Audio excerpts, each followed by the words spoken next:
to have you with us from Faurot Field, Memorial Stadium in Columbia, Missouri. It's the Texas A&M Aggies and the Missouri Tigers. Alongside David Pollack and Jesse Palmer, I'm Reese Davis. Holly Rowe will be down on the sideline.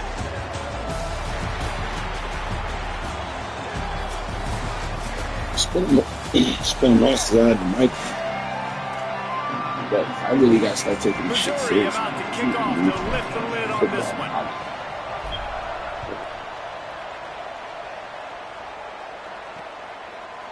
And it'll be a touchback. The ball will come out to the 25-yard line. The Aggies offense will go to work first.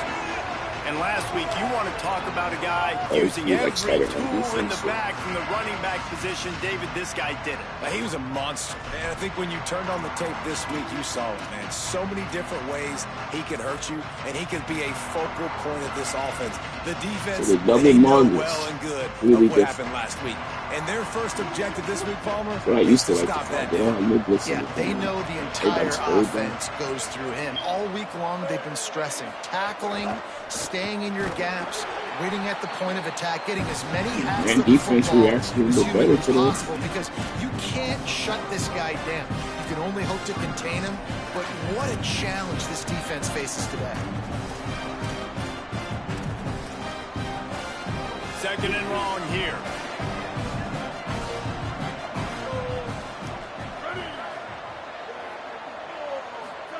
Throwing Reed. Got away from trouble and got rid of it. Hauls it in.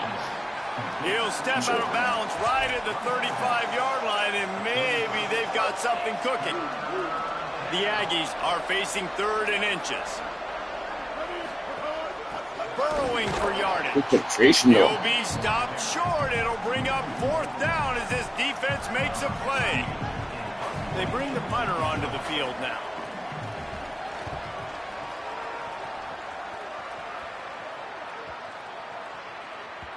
And the punt will hit at the 7, and they can't corral it. It goes into the end zone. It'll come out to the 20. The Tigers offense gets to come out for its first possession of the game. And this running game might have a huge advantage when they get to the second level of this defense, David. This is a big challenge. Like, you're overmatched. You understand this guy is a top-shelf player, and I'll be honest, this defense has kind of struggled a little bit this season, but this individual matchup, you got to get him on the ground. You got to find a way to corral him, slow him down. He can't be the game wrecker. If that's the case, it's going to be too easy for this offense. And if you're on offense, you got to be thinking, let's dominate in the trenches and let's get our star running back into the second level against this linebacker. We've got an athletic advantage at that position. So if we can free him up into the second level of this defense, make him make guys miss, those are going to be explosive plays for the offense. They'll start this drive on the ground with Hardy. Building momentum, picking up a chunk of yardage, moving the chains out to the 34. And that's not a surprise. We all knew and talked about coming in. Who are they going to feature? They give it to him the first play, and he chews up and gets a first down. We're going to see more of that.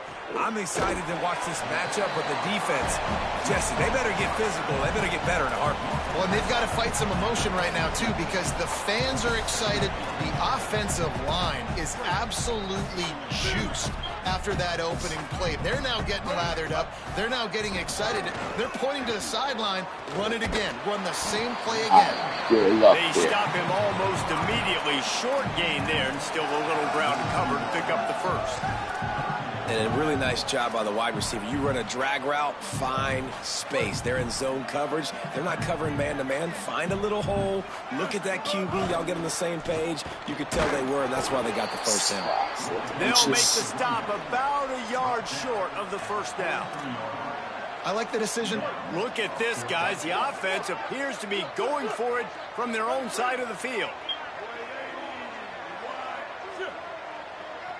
Quarterback signaling to his guys. They'll go with Hardy. And he's not even close to the line to gain, and the defense makes the stop. And this offense chooses to be aggressive. Listen, once you start getting to midfield, you see most offenses be aggressive, and they took their chance, and they failed. Now, early in the game, a chance to create momentum to swing back to the other side of the football field. Reed pulls it in. He's brought down quickly. Minimal gain there. Still a bit short of the first down. You just got to get this guy going in the offense. You got to hand it off to him. You got to throw it to him, too, on all different types of downs. I love it on first down here. Just getting him the ball in the passing game. Let him make something happen and set up second and short. Play fake, Marcel Reed. Reels it in. Knocked down at the 34 after he picked up short, but good five play at the action. first down.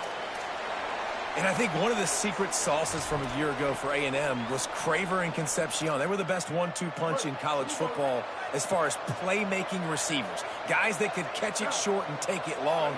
Now you bring in Horton, who comes over from Alabama.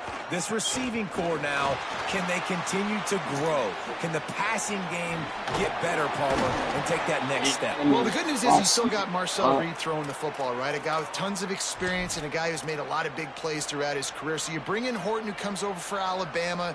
Big physical guy who can make plays down the field. Craver can take a hitch route 80 yards and score. Still a really good 1-2 punch, and this Aggies offense, especially the passing attack, still going to be tough to stop. He's there to So make far, the stop, they've been and reacting they threw well. it in reverse, losing yardage on that play. Well, give the defense credit on that one, because they knew coming into this one that they were going to try to get this receiver the ball in a variety of ways. They were ready for the screen there. They create a negative play. Long way to go on second down. Reed. He's got the tight end. Headed to the end zone. And he'll take it in and That's what I get for going for it. That's a nice job by the offense there in their second drive. I know in the opening possession you go 3 and out, you're scratching your head. That didn't obviously go the way you wanted to, but a good job of sort of collecting yourselves, going through the next couple play calls and making sure everybody's back on the same page. We saw this offense, David, on this drive really be in sync and finally find the rhythm. You got to like the answers, right? Like sometimes you come out, sometimes you're situated and you're ready to rock and roll and it comes out hot. Sometimes it doesn't, but I like the response. Their defense does their job, gets them the football back. They come out, execute. Nice job getting on the scoreboard. Mizzou has it back in the offense coming out on the field. That fourth down gamble didn't pay off on the last drive, and it led to giving up a scoring drive, David. Yeah, and everybody wants to go for it on fourth down. Everybody wants that, but your defense sometimes has to bail out your decision-making. We decided to go for it. We didn't get it. And the defense, Jesse, didn't come up big and prove me right. Yeah, not complimentary football, no doubt. But look, this offense has been in these situations before. So you got to come back out here, take the field. It's a fresh set of downs, brand new drive. Let's go out and execute. I'm always looking to score the most amount of We've points. reached the break, and Texas A&M leads it. One period in the books, and let's take a look at the So stats. offensively, I think if I could establish a better run game, then that's my main problem. You beat me. They are lined up and ready to go and get things started here in the second. Get me beat. But sometimes And the Tigers with myriad options after that big pickup on first down. Keep it on the ground. Is that stiff arm even a human arm? It looks like some type of steel bludgeoning device on his way to a first down. Now on 1st and 10 from the 27. They'll give it to Hardy. Defense fills those gaps. He's got one to the 28. And it really doesn't matter who plays quarterback in this offense because Ahmad Hardy is option 1, 2, and 3. And you saw him a year ago, man. Not only does he have that home run speed to make big plays, but he also runs that stretch play so nice and breaks tackles and uses his physicality. Palmer, I bet you wish you had a guy like that in the backfield. Yeah, and you mentioned the breaking tackles. That was really the thing, his contact balance and his ability to somehow stay on his feet on those outside. And the ball comes out. What a disastrous play. A fortuitous turn of Time to events to throw keep that one, possession man. of that one. Man, and this is why you practice 5 points of pressure with the football. You cannot put the ball on the ground. Doesn't matter how many defenders are around you or how hard you get hit. You cannot turn the football over and expect to win games. The drive continues after that fumble scare sent the offensive coordinator's blood pressure into orbit. Back to pass on second down. Going to try to get it himself. Taken down. And this defense, how about it, man? Putting some pressure on the quarterback, getting the big sack, but now letting him take off and get so many yards back and climb back in this third down situation. Good response by this offense from a disastrous first down. 3rd and short now. They snap it from their own 46. Tight end in motion. See how the D reacts. Look at him, man.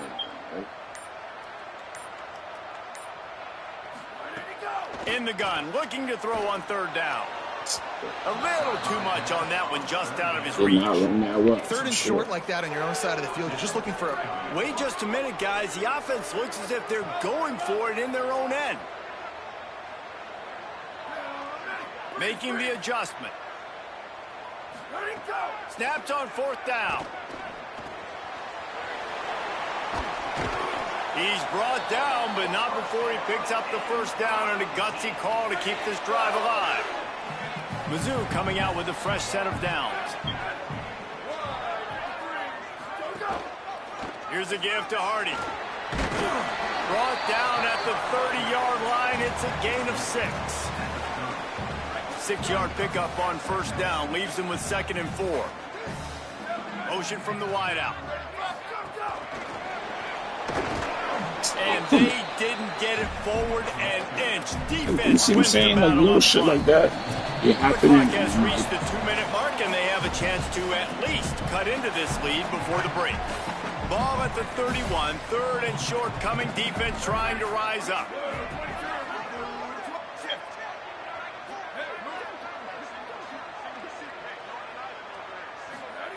Here's the snap, looking to throw.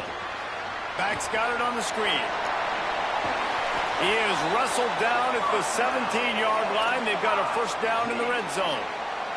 The Tigers, after moving the sticks through the air, come to the line. Ooh, and the defense making a play, getting a hand see on him that come down. We just have not seen this offense look very sharp so far in this game, running or throwing it. In the second half, throwing it specifically, I think they need to find a better rhythm. They've got to find a way to get some completion strung together. Brought down, but not before he bowled his way inside the 10 to the 8. Timeout taken here by the Aggies. That'll be their 1st. They'll take a moment to gather their thoughts and put together a plan for this 3rd down play. They'd love to pick up this 3rd down and get a fresh set with 1st and goal. They'll try to run it in with Hardy. Yeah. This defense rises to the occasion, and now my best player, man. I have to give it to him. Send out the field goal unit or go for it on 4th and short. And this offense, I don't think this is going to be a surprise. I think the offense is going to stay on the field. You've already seen it once on this drive, and they've already been successful. You know how hard it is to defend when there's an extra down, and they do it over and over again. So I think this offense will continue to stay aggressive like they were in the last 4 That's not helping myself. Offense in an empty set. Here's Reed to throw. And he gets rid of it. You're not going to see that happen too often. The quarterback, man, he was licking his chops. He saw a big space in the middle of the field. He had his best receiver there ready to make a play, and he dropped it. A lot of ground to cover, and they need a chunk here on 2nd down. Scanning the field, it's Reed. Unloads to the wideout. Got there right as the ball did. Jarred it loose. It'll be 3rd down. My job is to make sure that ball comes loose, and I got to go through that guy, use my shoulder pad, drive my feet, really be physical, because if he bobbles it at all, or as soon as his hand gets to the ball, you can tell the difference when that body jerks forward and that ball starts. Snags it, and he's open. He'll be stopped short of the line to gain. Needed about 3 more on that one. I was not expecting that ball. He almost got it, too. Gives him a little time to dig deep in the play sheet and figure out what to do on 4th down. They boot it away on 4th down. Makes a nice grab at the 25. And the coverage team able to wrestle him down. Tigers sending out their offense ready to get this drive started. Boy, that last drive, they had a chance to put 3 on the board and passed. This one needs to be productive, David. I got no problem with aggressiveness. It was a pretty decent drive. This offense isn't fully clicking yet. They need to get in a little better rhythm, and they need to capitalize on those scoring opportunities. And they've got the weapons to do that too, David. They've got guys that can make plays in space. They need to focus on them and get them the ball this drive. Going to audible here. Let's see what they do. Wide receiver going in motion. Drops back on first down. Here comes the heat. It's picked off, and they ruin the drive with a turnover. And some defensive backs just have a way of finding the football, and he's starting to develop that. His 3rd interception on the season, just has a good feel for playing that spot in the back end. Opening snap of this drive comes from the 38-yard line. Oh, he wants it all. Makes the grab at the 10. And he ran away from the defense to take it in. Touchdown, Texas A&M. And how big is that for this offense? Put a nice drive together, get the touchdown, add to this lead already. Everything right now, Palmer, going their way. Yeah, that was as good a 2-minute type situation as you could have on. I should have seen the replay on that one. David, they've got so many weapons on this offense. They practice these situations all the time, and they put it to work here at the end of the first half. On the run from inside his own 5. He gets a block. Oh, what vision. They were lucky to get him. No speed on that. I get speed everywhere else, but I couldn't get speed on that one, man. How the hell did I not get that shit? Inside 30 seconds to play in the half. We'll see how aggressive they are on this drive. Fires to the wideout. In traffic, it's Lee. Now the Tigers will use their 3rd and final timeout. And they won't be able to stop the clock again for the remainder of this half. Every drive is obviously important, but now that you've dug yourself a hole, this offense, they need to score here. Like, before the half, they need to... He'll take a shot. Touchdown, Missouri! On the sideline, got it in the end zone. Getting set for the point after. And it's up and good as they draw just a touch closer. Aggressive play calling on that drive. Just 2 plays, they get the long touchdown pass to pay it off. Not going to get a return here. They'll bring it out to the 25 as the kickoff sails through the back of the end zone. This late in the half, here's the question. How aggressive will the play calling be? From the gun, it's Owens. Picked up a few on that run, but this defense able to keep him contained here late in the half. This will likely be the last play of the half. We played 2 quarters here and reached halftime, and we will now check in with Kevin Connors in the studio. Guys, let's get it started here. Week 6 on what's already been a revealing day here on the EA Sports College Football Update Show. We start with a look at LSU taking on the Kentucky Wildcats.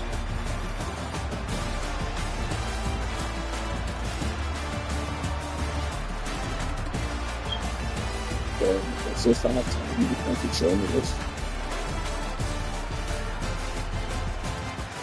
I forget what teams those dudes picked, so that was it. Now back to your game at Memorial Stadium. This wideout is enjoying a stellar day. 2 of those catches in the first half were 2 of the better grabs I've seen all season. And of course, his overall stat line is helping the only stat that really matters, the scoreboard. And with that, let's send it back to the guys at Memorial Stadium. Anytime people score. All right, Kevin, about ready to start the second half here. Texas A&M ready to kick it away to get the third quarter started. And he passes on the touchback. Here he comes. Not nearly as much as he'd hoped when he brought it out of the end zone. He'll be stopped at the 15. Before we kick off the second half, Holly Rowe, what do you have? I caught up with Coach. I didn't give it to my running back. You see the their defense has done a terrific job so far, and today they're kicking off here to start the second half. That defense has got to step step up again because they are facing a really stout running game. They've done a good job in the first half, but I will let you know how this continues to build here in the third quarter. Guys? Appreciate that, Holly. They'll take the penalty and move them back. 3 yards, first down for the offense after that penalty.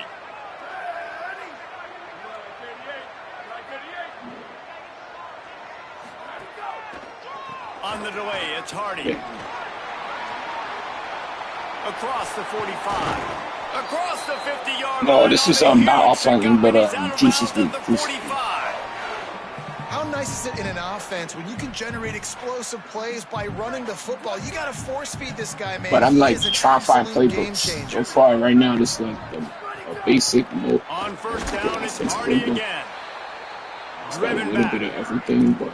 Well, this running back has had a pretty good day so far in this game, and I think the key right now is get an offline league? I don't know. He had a good run 2 plays ago. I just might gets have the to TFL on this one. I think you got to change up your fronts defensively and try to give this offensive line different alignment looks to see if they can confuse them. They make the stop, trying to pick up just a little bit at a time to get to that first down marker. This quarterback right now is in a groove, and he's doing a nice job in pre-snap. He's reading the coverage, and he's getting an idea of where he wants to go with the football. That's why the ball's coming out of his hands so quickly, and that's why he seems like he's in a great rhythm right now. Really nice job to convert that third down, and they've got it at the 33. I think I need a the Tigers are moving quickly I think down I'm just gonna do like the BC one. Just stop in it, because I don't really give it to Hardy. He works his way down to the 30-yard line before he stopped a gain of 3. And, man, the big fellas up front, they don't get a lot of credit. They don't get talked about a lot unless it's negative, but they're the big component, man. They've got to get some push, to get some running lanes, get this running game going. They're the ones that make it go. Soft spot in the middle. And he's brought down after a nice gain. Missouri has it ready to go with another first down.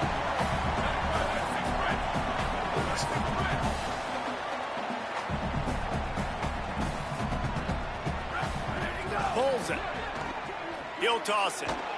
All over him in the backfield. He'll lose 3 on the play. And I think that time the quarterback made the wrong read. He was trying to pitch it. He didn't have to, though. There was a lot of green grass and space out in front of him. If he just holds on to that football, he might not score a touchdown, but he's definitely going to be able to at least get positive yards. I think that's a play on the option the quarterback would like to have back. Changing the routes with his receivers. The play fake. They're all over it. That, friends, is a busting play. Incomplete. And as an offense, man, the last place you want to be is 3rd and long. And I think he's just got to put a little bit more mustard on that football. It comes up short, got to step into it, throw that maybe a little bit harder. But this offense now in a difficult 3rd and long situation. He took a hit as he threw it and couldn't deliver the football. It's incomplete and 4th down's coming. So now on comes the field goal unit. The holder will put it down on the right hash, a 33-yard try. Never a doubt. Right down the middle. That'll bring him to within 4. And you want a touchdown and you want to be aggressive, but, man, right down the middle, that obviously gives me some confidence down the road that I can trust this guy. And the returner will be knocked down. The Texas A&M offense goes back to work. First play of this drive comes from the 14-yard line. On the move. Good vision and determination there to find his way up to the 23. If I'm building an offense in today's football, it's not around a quarterback that can't run. I'm going to find an athlete that I can give the ball because defensively, it starts to limit your coverages. It starts to limit what I can do. It makes me play the quarterback every single play. It just makes your job as a defensive coordinator extremely hard. And they finally get him down, but not before. He's got him set up for business at the 49-yard line. And the Aggies come to the line on the heels of that big pass play. Throwing Reed. He just missed the target on that one. Gotta put it on his body. The play, I thought you could play outside or something. They'll need a bunch on second down.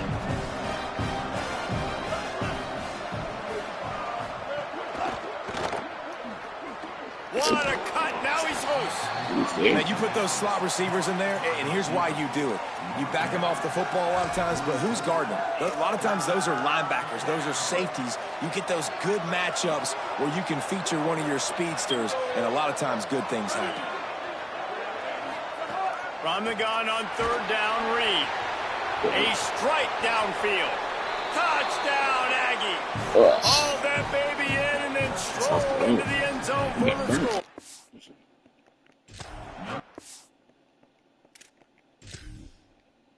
So, damn. Okay, yeah. Bunched up.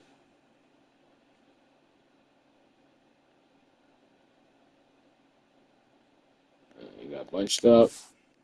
Pushed out.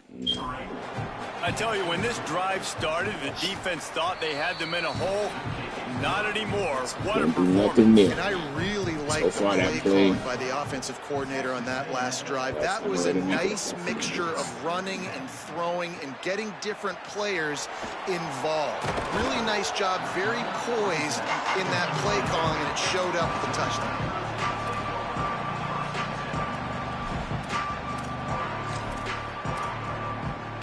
Opening play of this drive comes from the 13-yard line. Here's a give to Hardy. Not a lot of room there. Give him a call to the 16.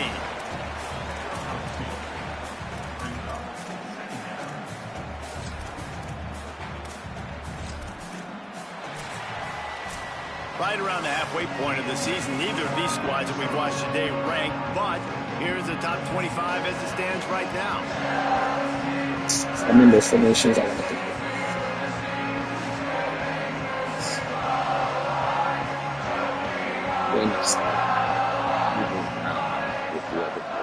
Now just about ready to snap it to start the fourth. I think most people in their career, they see those formations like that.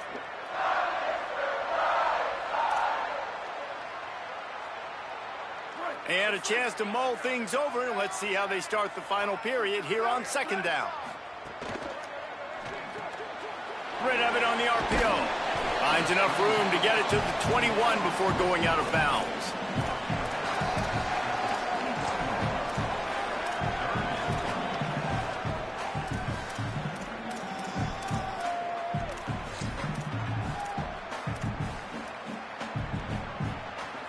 Now the defense will try to keep them on this end on third and short from the 21. I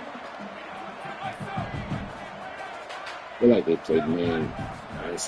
They'll try to get it through the air. Got his man. There he goes. That one could really flip this drive into high gear as they have a first down at the 37. They absolutely had to have that third down to keep any glimmer of hope alive. And defensively, that's exactly what I want. Make you get the third down. The clock is your enemy. Multiple possession lead. That is right where I want this offense. They drop him at the 47-yard line, but he'll have plenty to move the sticks. I'd be pressing. Every offense wants to be able to run the ball and be physical, especially on first down. And you want to create second and short, third and short, or just get first downs like that run right there. He's got it down the middle. Well, this guy's not easy to bring down. They just throw him a simple hitch pass, but he's got so many moves out in the open field. You've got to get a lot of hats to the football to get that guy down, prevent him from scoring on big plays. Throws it off the RPO. Just what this offense was looking for. Sets him up at the 26 with the first down.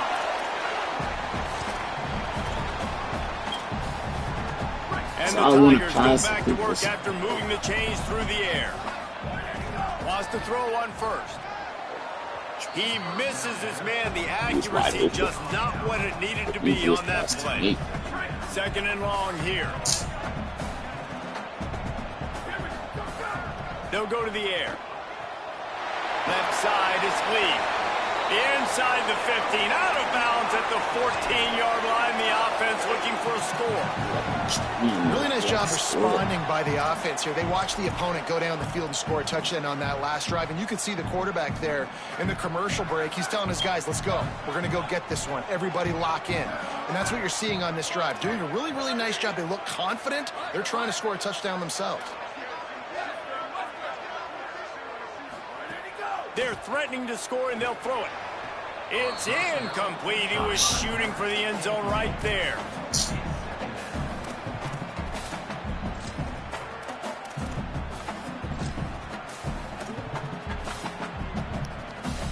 It'll be second down, and remember, they can pick up a first without scoring. Quarterback changing the play.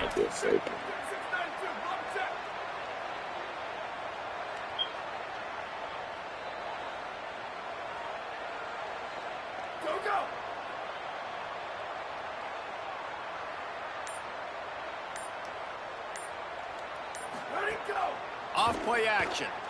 Rush right in his face. Intercepted. Big play. Stops the drive. Breaks into the open. Returns it down to the 35-yard it's not a good throw. I don't know, man. What? The opportunity to force a turnover. I didn't like that. It doesn't get any better for your defense. I saw You know exactly the situation in the fourth quarter. Everything in your favor. Don't let them make big plays. How about you make a big play? Nice job getting the interception. It's not icing on the cake yet, but it's getting pretty close. Hit and dropped, and he got nothing on first down. Another And loss. I like the first thought process right here. Run the football. We want to run that clock with the lead. Thank you to the defense for forcing that turnover, setting us up. Now if we could put a few Oh my gosh, I was there, bro. Really good. Maybe a They won't let me pick it. Down, but not before he picks up enough for the first down. The Aggies, after exploding for that huge run, back to work. The run inside. It's Owens. Just smothered on the play. And it's been a struggle for the run game for this offense. Man, this is something they hang their hat on. You saw last week, you saw the highlights, and just give it to the running back. Let him do his thing. Haven't been able to get him going. I don't know what's going on, but they got to find a way to get their talented back some space so he can make some plays. They'll keep it on the ground, trying to milk the clock. And he's still running after the move. Flying down the left side. And he slipped through the crowd, and he'll house it. Touchdown, Aggies. They extend this lead, and it looks as if they are going to make it 2 wins in a row. And now, with the extra point, they're up by 18 here in the fourth. You know what? This guy I'm just going to keep this as as the end zone. You love his ability to find creases, use his speed in the open field, and go I guess it can't be offense. He's been really good for his offense. Move forward. I can't that move already forward. his 5th rushing touchdown on the season. Here come the Missouri Tigers, the offense ready to go to work. Not a lot to feel great about in this one, Jesse, but I'm sure they'll try to seek out some positives. Well, this might be an opportunity, too, Reese, to go back when they watch this game and just find the plays and the schemes that were working. There weren't a lot, obviously, David, but maybe an opportunity for the coaching staff to condense the playbook a little bit. I was going to say, there's not a lot of good to go back to. That'd be a quick film session because there was more negatives than positives. But when you look at this week you've got a week to figure it out, figure out what your offense is going to be moving forward. And I don't know if this defense knows what just hit them because they gave up the completion, they gave up a first down, and now here's the offense. And that is interception number 3 on the day. Oh, he was hoping to make something out of that return, but they'll have it first down at the 39. Couldn't ask for better starting field position for this offense. I got to figure this shit. Reed. Out wide left, it's Craver. They stop him almost immediately. Short gain there, and still a little ground to cover and pick up the first. The last completion got him 6. Now it's 2nd and 4. Jesus. They'll move the wide receiver. Quick give. It's Owens. He'll be brought down quickly after a very short gain. A lot of times you see these defenses, man, they pull the run blitzes. They understand the formations. It might be a run, play the percentages, and then you got to deal with the big defensive tackle inside. So more bodies near the line of scrimmage. Everybody's got to pick him up, but they didn't block the most important guy, the big fella right in the middle. They are on the move as they pick up the first down. They'll spot it at the 28. Here's this offense with a fresh set of downs. Blue 22.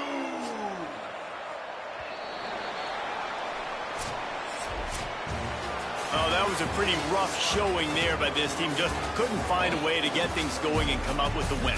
Just got outplayed, Reese. There were moments in this game. There were plays to be had and plays to be made. At the end of the day, they just did not execute well enough in any of the three phases on any side of the football. So, David, moving forward, a lot to take away from this game as they try to improve. A lot to take away and a lot to learn from. I mean, losses definitely hurt, they sting, but a lot of times most teams refocus and they get a sense of urgency now that they got a loss in that column.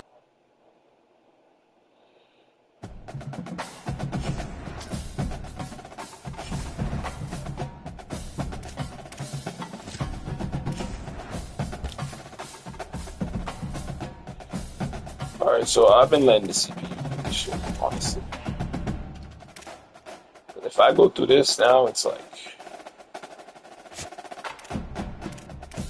let's go through it. Winning time.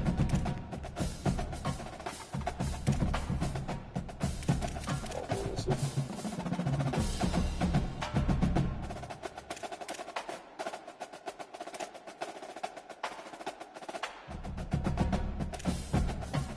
As running backs go,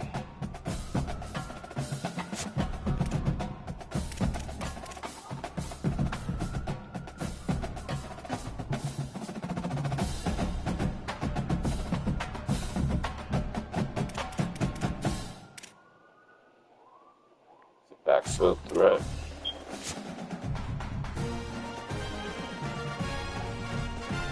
Sorry, but I cannot keep doing that to myself.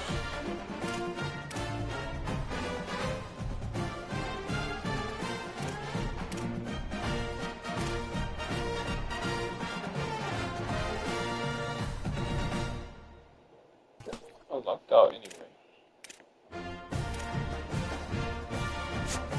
Oh yeah.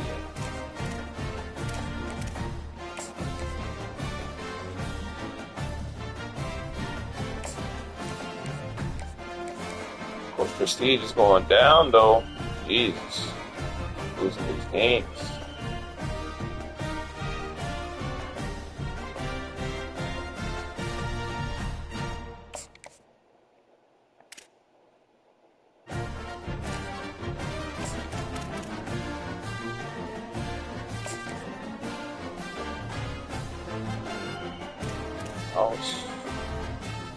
Everybody's pretty much, no one's really doing much with you anyway, so you come in here. Oh yeah, you already get booked. Winning team and the natural.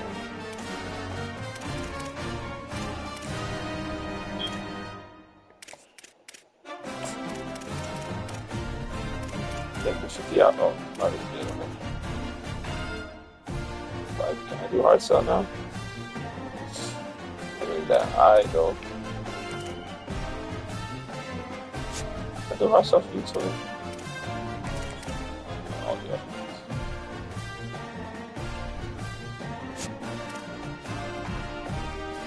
Four. Tested specialist. A tested specialist.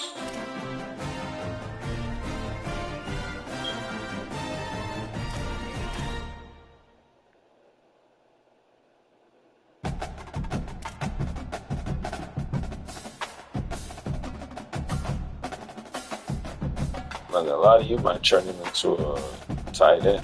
That's why I might keep him around, you know. Make a solid tight end.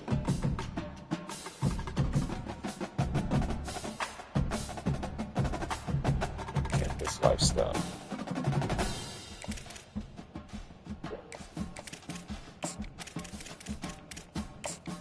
Oh, what's your other way game?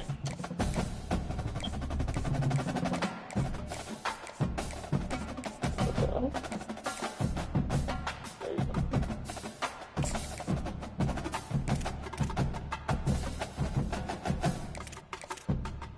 Schedule no visits. My team's ass, bro. These niggas come on visits, bro. It's a wrap. They're not gonna want to be here. Oh, well. He's already on his way to hit something.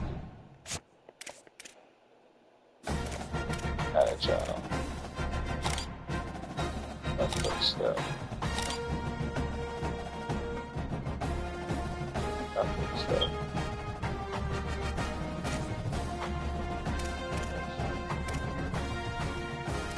I do allow a lot of pull blocks, so I can do that. Don't really do much for me though. Take this man out.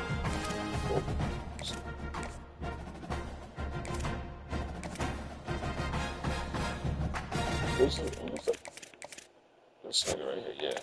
There we go. NIL back. Verbally commit. It's still a shot, okay.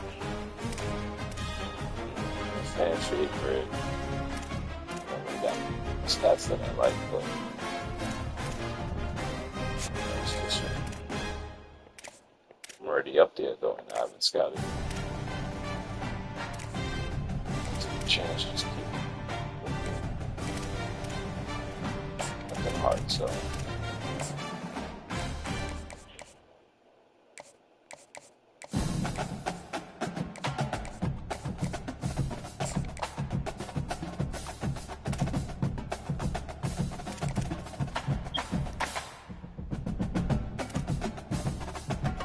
I have to remove this one. It's got to be the agile. Nothing's popping up yet. Okay, I'll put you back in the board. If I find you again, then it's off. But I'm already up there. I haven't even scouted. There's chances that you just sign it.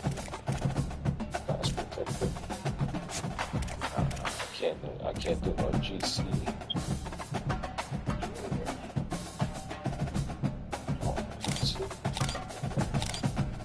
Natural and seems very good. That's what I need to do.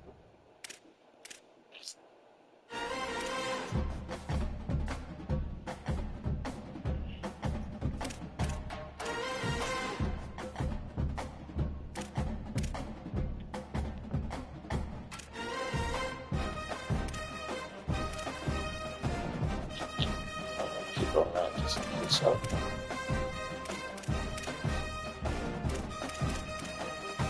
Edge.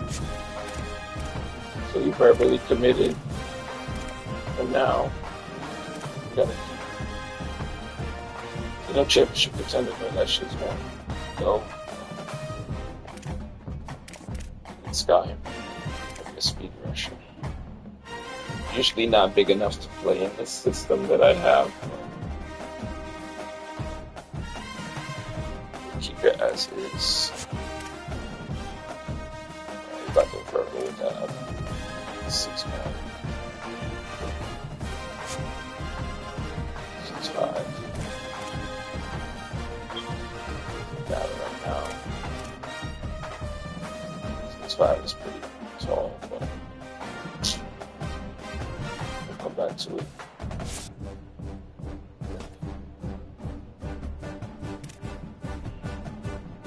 Tap. All small.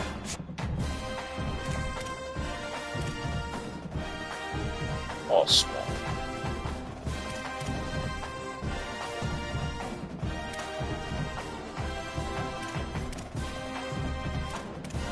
Let's look at all these niggas. Too small, too small. 5'11", Jesus, bro. I'm flying backwards. 5'11". Too.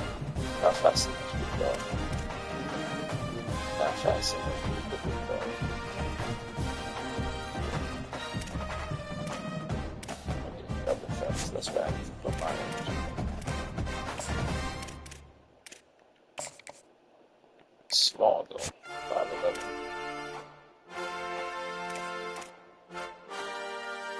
Roller coaster though.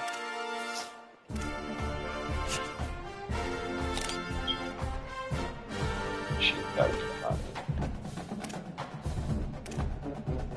I didn't scout no freaking last year. I didn't scout no safeties, bro. I was just cornered. I don't know what the fuck I was doing last year, bro. I ain't gonna hold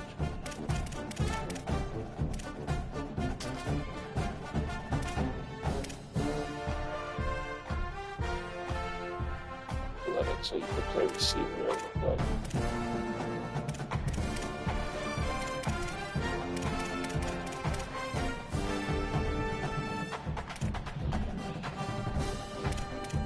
There's a chance I could potentially find another quarterback that I might like better. Because that's who I have right now.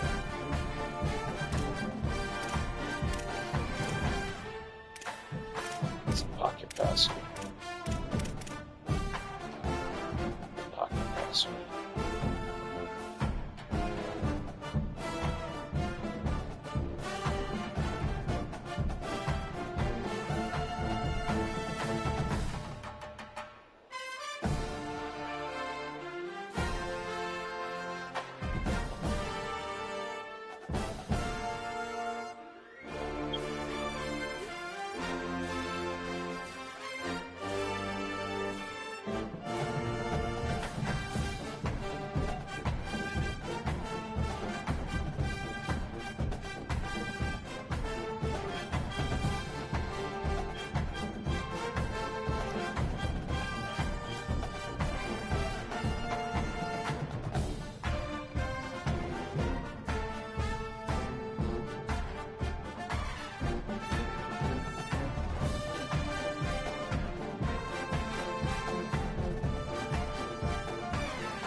Troubleshoot.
Victor was always the smartest guy in every room.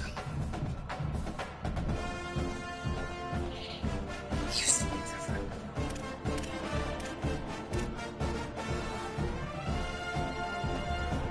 He used to be kind. He used to be caring.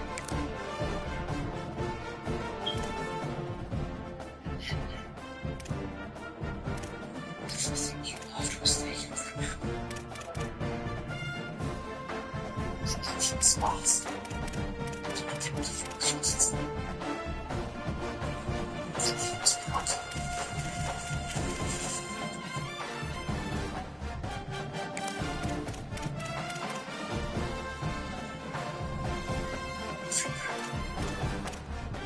Did you do this?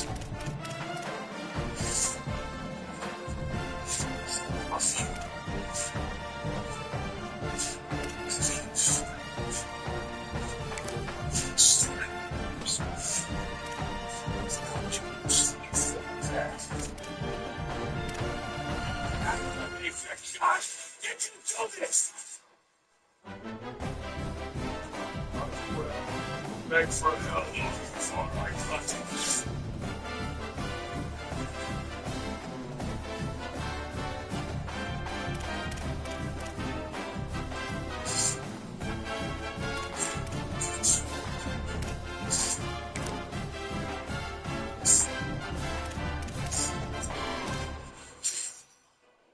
Welcome back, everyone. It's Charlie. Marvel released another Avengers Doomsday trailer, this time with a whole bunch more footage and Easter eggs, so we will break it all down. We get a whole bunch of classic X-Men coming back in Avengers Doomsday, and a whole bunch of brand new ones debuting at D23 this weekend, so X-Men fans are eating good right now. All this footage is basically what they showed off at Comic-Con in All H. Now they're just releasing it publicly with shiny HD 4K footage. So thank you very much, Marvel. Starting at the beginning of the footage, we see Doctor Doom on his throne, but you do notice on the floor, it's glowing with his magical runes, magical energy. There's a spell all over the ground here.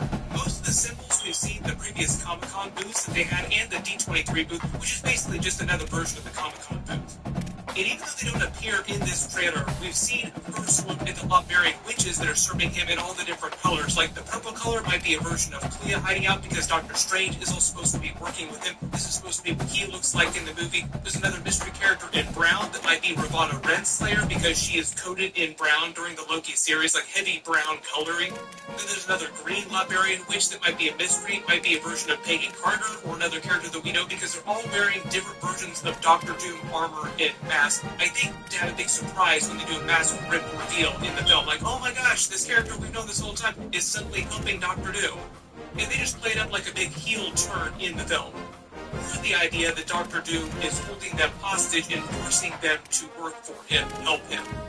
We get music from Sue Storm, and it seems like she's telling the story about the history of Doctor Doom and how he broke bad to all the other Avengers and the X-Men characters and the Fantastic Four. Inside what seems like the X-Mansion, based on all the books and the curtains, it seems like a regular room, and it doesn't look like the Fantastic Four's 1960s design language in the back of the building. So this is probably when they're fighting or after they fight in the X-Men's world.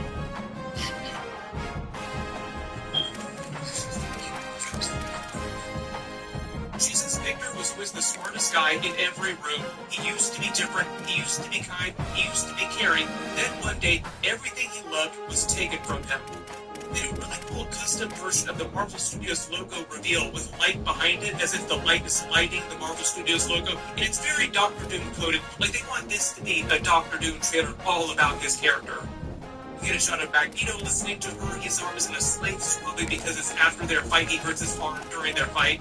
Channing Tatum's Gambit, obviously much more serious in tone in his character in this movie than he was in Deadpool and Wolverine. Channing Tatum also said they were going to tone down the Gambit a bit for Doomsday. It's going to be a more serious version of the character. We get another shot of Chris Evans, Steve Rogers, in his black shirt guy will return in Avengers Doomsday, post all the memes.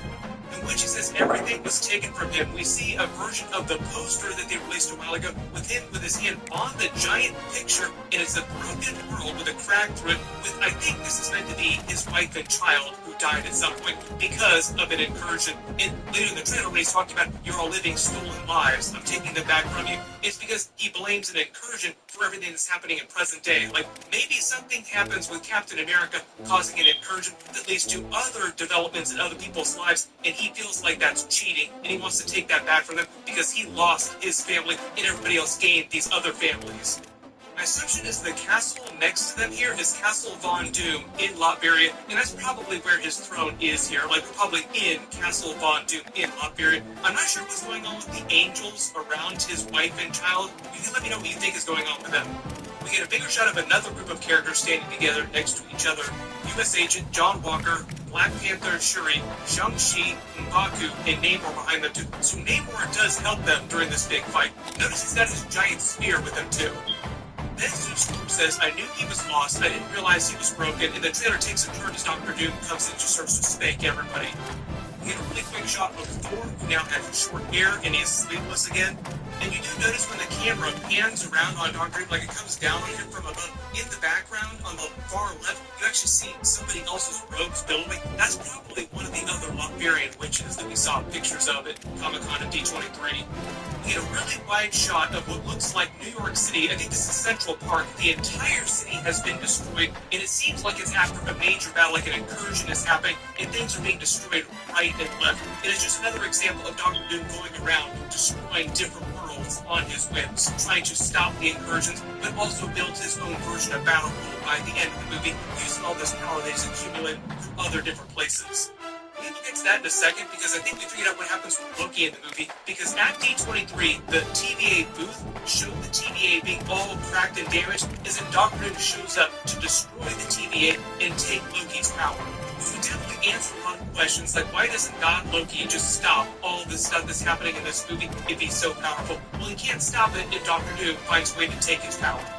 And even though we're using all the Deadpool and Wolverine memes, at the D23 panel for Avengers Doomsday specifically, they started with an intro from Hugh Jackman and Ryan Reynolds on a set that looked kind of like the X-Mansion, making jokes about how they get asked whether they're going to be in Avengers Doomsday or not, which I think is meant to be a tongue-in-cheek way of Marvel saying, yes, they are going to be in Avengers Doomsday.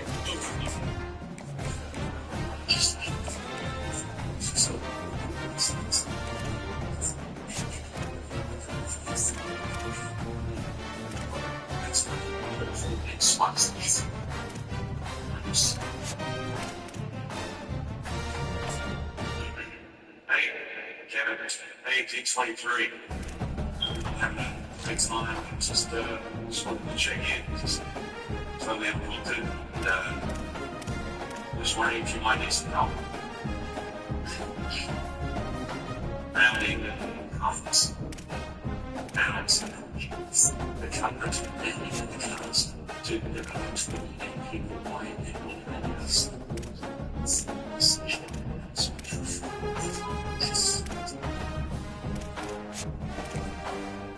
So, if you guys need some help, really emphasize my and you need to be able to be trying to hear individuals who say I think you should have Ryan Reynolds starts out by calling the next movie Deadpool and Spider-Man, and literally every other character except for Wolverine. But there's no way that they would do this special clip, like the special bit, if they weren't going to be in the movie. But one of the other interesting details we found out about earlier was Ian McKellen said that his Magneto was filming a scene where he destroyed New Jersey. This might be part of what was happening during that scene, even though this is of New York proper, like New York City with Central Park here in the middle. This is just what it looks like on a planet after an incursion has gone down. We get that scene of Reed Richards talking to Dr. Doom, asking him excitedly, did you do this, like horrified at what's happened with this whole incursion and this giant destruction going down. This is probably when Dr. Doom does his big heel turn in the movie, revealing himself as the actual antagonist, whereas previously he acted like he was trying to help everyone in the movie. Because I think this footage, especially Sue Storm's voiceover and Reed Richards' familiarity with him, confirmed that he's the Dr. Doom of the 828 universe in the Fantastic Four movie. and he kind of still had unanswered questions about exactly how his wife and child died, the incursion that he blames Captain America, Steve Rogers, for. The idea is, when the Fantastic Four movie was going down, he was around on that planet. We just didn't see him. He didn't show up to help with Galactus. We also did see another costume that he wears with a much smoother, different-looking mask and different armor that looks more like the one we saw in the Fantastic Four post-credit scene, which I also think backs up that idea that he is the Doctor Doom of that 828 universe. We had a really quick shot of Ant-Man and Cassie Lang, so we know Cassie Lang is in the movie. We'll see which other Young Avengers characters show up during this. Johnny Storm with Franklin, but it's not clear where they are in this white space all behind them here. Maybe this is the curtain and just the lights blowing this out, so you can't really tell exactly what's going on here. The last we saw was of him in that Fantastic Four post-credit scene with Doctor Doom and him touching his face. Franklin Richards will be critical to the plot of Avengers Doomsday and Secret Wars because he has the power cosmic, and Doctor Doom needs all the power he can get to do what he wants to reshape reality for Avengers Secret Wars in Battleworld. All the heroes will also need Franklin Richards' power to create entire galaxies after Secret Wars to remake reality and fix things that Doctor Doom has broken.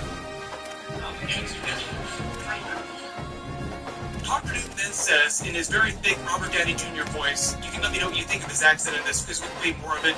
All of you people are living stolen lives, and now I'm taking them back. And this is meant to flow with the idea that he's going to make his own battle and reshape reality into something that he wants. Like, he's probably going to find a way to try and bring his family back that he thinks that he lost in the 828 universe, while at the same time taking people's lives metaphorically from them when he reshapes reality. Which is basically Jonathan Hickman's Secret Wars run. We get quick shots of Professor X and Magneto. You also notice that Magneto is seeing this glowing green energy in front of him in the sky, and he seems like he's about to die. So I wouldn't be surprised if he sacrifices himself in this movie, and the green glowing is probably Doctor Doom's magic. Or it has something to do with the Sentinels that he raised later, firing on all of them, using his rooms to control them. Either way, I would prepare to press FK respects to Ian McKellen's Magneto in this movie. This is also the first time I've seen Magneto cry in any X-Men movie. We get another version of that scene of Steve Rogers looking at his son as Dr. Doom says, living stolen lives. I think we know what that means specifically because he really has a beef against Steve Rogers in the movie. And the early theory is that Loki in the previous footage is shown to be in his house with Peggy Carter with his TVA card, and I think the idea is it's set before the events of the end of Loki Season 2, and Loki shows up to take them to another reality because him staying in the past creates what will eventually lead to an incursion, so he can't stay there because the TVA is going to show up because it's going to create a Nexus event. So the early theory is that Loki wants to do him a solid and takes them to the 828 universe where they have their family and his son is born, and that's the quote-unquote stolen life that Doctor Doom blames Captain America, Steve Rogers, for causing an incursion that caused him to lose his wife and child. There's still a lot of questions there because nothing in the Fantastic Four post-credit scene made it seem like there was any kind of incursion on that planet. So we're still kind of wondering what the exact event was that caused his wife and child to die, that he's blaming all these other characters for messing with different universes and causing incursion.